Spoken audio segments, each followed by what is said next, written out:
Kisah ini diberi tajuk Setanggi. Hari pertama pindah masuk barang, aku dan kakak ditugaskan jaga rumah manakala mak dan abah pergi settle apa yang patut. Bukannya lama pun diorang pergi. Pagi tengah hari, petang dah balik. Jadi sebabkan rasa berani tu, yelah hari kan siang, lagipun rumah ni berbeza dengan rumah yang lain. So kita orang pun setuju. Petang tu aku tinggal berdua dengan kakak. Aku ajak kakak lepak ruang tamu sebab tak ada benda nak buat. Sudahnya aku tertidur. Masa tu lah aku mimpi sesuatu yang pelik. Awalnya aku ingat mimpi tu cuma sebab aku teringat rumah lama dan sama sekali tak ada kaitan dengan rumah ni. Mungkin juga sebab aku terbawa-bawa dengan apa yang jadi kat rumah lama. Tapi rupanya tidak. Nak tahu aku mimpi apa? Dalam mimpi, aku buka kabinet dapur. Dalam kabinet tu, ada budak lelaki tak ada mata dan hidung tengah merangkak. Apa lagi, aku jeritlah sekuat hati. Sedar-sedar je mak abah aku dah balik. Tapi aku tak cerita kat diorang. Boleh jadi salah aku juga sebab tidur lepas asar kan. Jadi aku diam. Selama 3 hari, keadaan dalam rumah macam biasa. Normal, tak ada apa-apa. Kami yakin rumah ni berbeza berbanding rumah lama dulu. Akhirnya gangguan selesai. Kita orang fikir macam tu lah. Seminggu lepas tu, tunang abang datang rumah. Kita orang sekeluarga berkumpul kat ruang tamu. Berborak, gelak macam-macam. Yelah, kononnya dah bebas dari gangguan kan. Tiba-tiba tunang abang tegur. Kenapa rumah ni bau wangi sangat ni? Semua orang pelik dan pandang dia. Wangi? Haa, wangi sangat. Kakak ipar aku yang memang lemah semangat pun cakap hal yang sama. Yelah, wangi bau ni. Wangi bau apa? Setanggi. Mengarutlah mana ada bau apa? Mak menyampuk. Pintu dapur bawah terhempas. Aku dah berdebar. Ada yang tak kena ni. Mak, apa tu? Kakak ipar aku tuding sudut ruang tamu. Bila kami pandang, kakak ipar dah gelap. Ketawa yang menyeramkan. Malam tu kakak ipar kena rasuk. Tapi sekejap je. Sempat nak tanya benda tu dia datang dari mana. Kami sekeluarga assume benda tu dari rumah lama. Sejak kejadian tu, setiap malam lepas maghrib, rumah kami sentiasa bau setanggi. Kebetulan jiran sebelah orang India. Jadi kami sedapkan hati anggap bau tu datang dari rumah jiran. Walau macam mana kami cuba abaikan, benda tu makin kuat mengunci. Kemuncaknya bila suatu hari, anak buah aku umur 4 tahun nampak sesuatu kat dapur. Dia turun dari tingkat atas, berseorangan cari kakak aku. Tapi benda lain yang muncul. Anak buah aku menangis. Kakak aku yang seorang lagi turun. Dia pun nampak jemaah perempuan India pakai sari tengah dukung bayi. Lebih menyeramkan, kakak cakap muka perempuan tu hangus terbakar. Mata putih. Berdiri terpacak sebelah sinki. Kakak terus pengsan lepas nampak benda tu. Mak abah turun sebab anak buah aku menangis makin kuat. Tolong! Kata anak buah aku sambil menunjuk ke arah sinki. Abah cepat-cepat bawa anak buah aku naik atas dan baca apa yang patut. Yang lain papah kakak naik atas. Bila kakak sedar, diceritakan semuanya. Kakak cakap perempuan India tu tak bergerak. Duduk statik je tepi sinki. Tapi muka dia hangus mengerikan. Kau nak tahu? Sebab benda ni lah aku takut nak mandi dan pergi semua tempat dalam rumah tu. Terbayang perempuan pakai sari tengah dukung bayi. Esoknya abah panggil ustaz bersihkan rumah.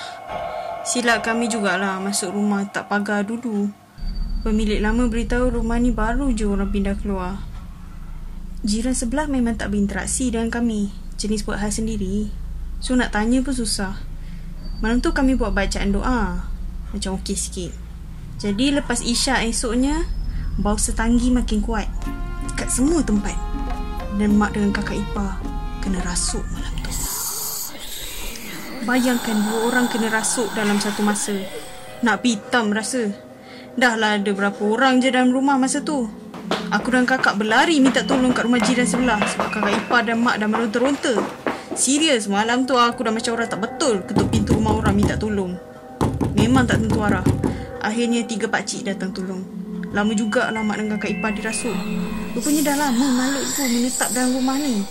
Satu keluarga. Jin Hindu. Tapi yang paling kuat ganggu kami sekeluarga, jin betina. Kelibat dia paling banyak kali muncul kat tingkap. Kadang-kala kat tangga. Sumpah aku cakap, ini kali pertama family aku jumpa jin Hindu. Tahu apa paling menyeramkan? Bila setiap malam kau dengar bunyi gelang kaki. Itu satu hal. Belum lagi kau rasa macam ada orang perhati kau cuci pinggan. Mata bulat pakai sari. Rasa nak terkencing sih. Diorang ni memang jahat. Tak kisahlah kau baca apa pun, dia tak peduli. Dia makin melawan. Sepupu aku bawa seorang makcik dari Indonesia datang rumah. Makcik ni aku panggil Ibu Radin. Dia ada pendamping. Dia katanya selalu bersihkan entiti jahat dalam rumah. Malam tu memang aku rasa macam nak gila. Sebab tunang abang pun kena rasuk, 3 orang kena serentak. Tapi mujurlah Ibu Radin ada. Dia yang tolong pulihkan. Tapi benda tu kuat berlakon. Ibu Radin boleh nampak benda halus. Dia kata pot utama jin betina tu dalam lubang tandas. Itulah tempatnya. Ibu Radin cakap dia tangkap yang kecil-kecil. Yang besar je susah sikit. Lebih kurang 2 jam proses pembuangan selesai. Jadi kami pun rasa macam rumah dah bersih. Dah tak ada apa-apa. Tapi belum sempat Ibu Radin masuk kereta, mak kena balik. Serius memang licik benda ni. Dia ada ruang lepaskan diri. Aku ingat lagi kata-kata Ibu Radin. Jangan biarkan yang ini lolos. Mak aku diselimutkan dengan sejadah. Benda tu makin meronta. Panas. Kau siapa? Aku makhluk Allah yang ditugaskan mengusirmu. Banyak jugalah dialog Indonesia yang keluar. Rasa macam tengah tengok cerita Mak Lampir pula masa tu. Kakak Ipai macam dah recover, tiba-tiba bersuara semula. Buruk muka dia. Dia tunjuk mak. Apa lagi tak pasal-pasal dua-dua ketawa.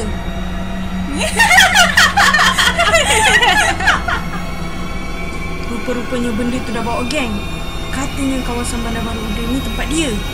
Dan kawasan Bandar Baru Uda ni juga tempat berkumpulnya banyak jin.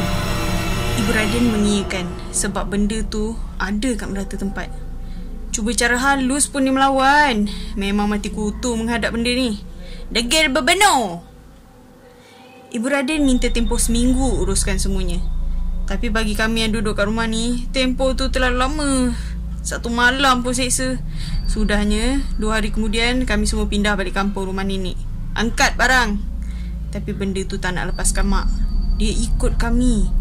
Mak mengadu rasa seram sejuk dan nampak perempuan tu lambai suruh ikut dia masuk rumah. Abah suruh jangan pedulikan benda tu. Terus drive. Lalu je depan masjid, mak terus okey. Alhamdulillah lepas azab. Kalau nak tahu, masa kena ganggu tu, macam ada kuku garu kaki kami masa tidur. Tu belum lagi masa kami pergi mandi. Memang nampak kelibat perempuan rambut panjang. Gangguan kat rumah ni memang tak ada kesudahan. Sekali lagi, kami angkat kaki sebab tak tahan dengan gangguan yang makin hari makin teruk. Kabarnya, rumah tu pernah terbakar dulu. Pemilik lamanya bangsa India. Aku tak pasti kesahihan cerita sebab bila kami nak pindah, barulah semua jiran buka cerita selalu nampak budak perempuan pakai sari depan rumah. Pengajarannya, kalau pindah rumah baru, tanyalah jiran keadaan rumah tu. Inilah padahnya tak risik apa-apa dengan jiran. Jujur, aku mengaku, ada masanya aku masih terbayang benda ni walaupun dah berbelas tahun berlalu. Trauma betul aku dengan jin Hindu. Tapi Bandar Baru Uda ni memang agak keras. Depan rumah kawan aku, sampai sekarang ada Pontianak.